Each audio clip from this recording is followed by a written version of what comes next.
Reform had a very bad day. Normally they just say something silly in Parliament and that's the end of it, maybe for a few days or a week later. But the hits just seemed to keep coming yesterday.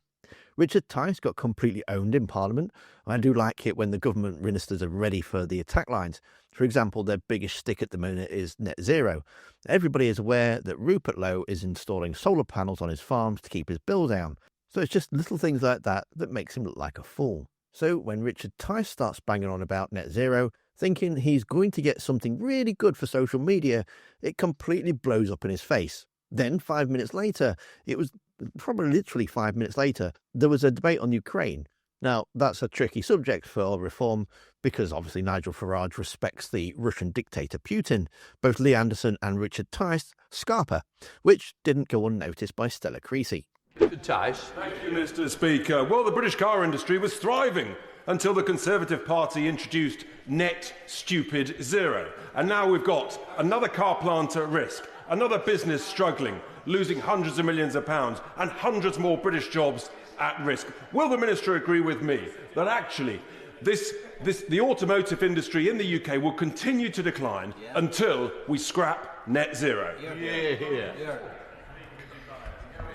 Here we go, Mr. Speaker, with the same old lines. On the one hand, in this place, telling us net zero is a massive con, and yet he owns a company investing in electric car charging points. Investing. I rest my case, Mr. I am sure that our Ukrainian allies will listen to the steadfast support in this House and feel heartened, and also notice whose voices are absent from the House at this point in time. But the bad news didn't stop there. Over on Twitter, the Reform Exposed account highlighted Reform's vetting process was doing an absolute cracking job, highlighting the Reform's candidate, or latest candidate, Derek Wilson, was looking forward to representing the party in the upcoming council elections. A quick look at his timeline and you can see he was one sick individual, advocating for the Prime Minister to be assassinated. He was arrested by the end of the day. This is just Derek getting arrested for standing up for his country and believing in saying doing his own right. You know, with all these people should be out looking up rapists and murderers instead of arresting 67-year-old men for having people do right by their own country. Staying on Twitter, Richard Tice has deleted this post praising ex-Reform UK Wales leader because he's now in court facing allegations of taking Russian bribe money. And finally, Barry Gardiner completely skewers Rupert Lowe on just about everything that Reform have been doing. You blustering because you won't answer the question.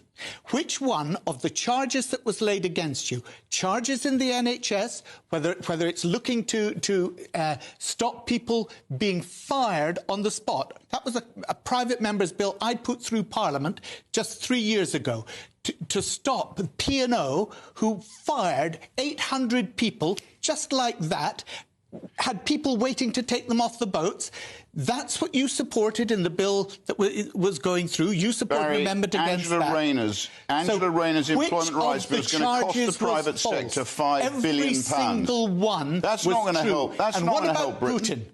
That's not going to help Britain. I've never supported Putin. No, but Farage has, hasn't he? No, not recently. Sorry? Oh, recently? What about in GQ magazine when he said that this was the guy that he most respected in politics? But that's Nigel's view. I've never said that. Well, he is the leader of your party. You want me to justify what Keir Starmer does, I think those comments were made in 2014, weren't they? Were they made in 2014? Do you disagree? Well, they were made at a time when 5 people had just recently been executed in Russia for opposing Putin. Over 10 years ago. For opposing Putin. Okay? Over 10 years ago, and you're quoting something that was said 10 years ago. No.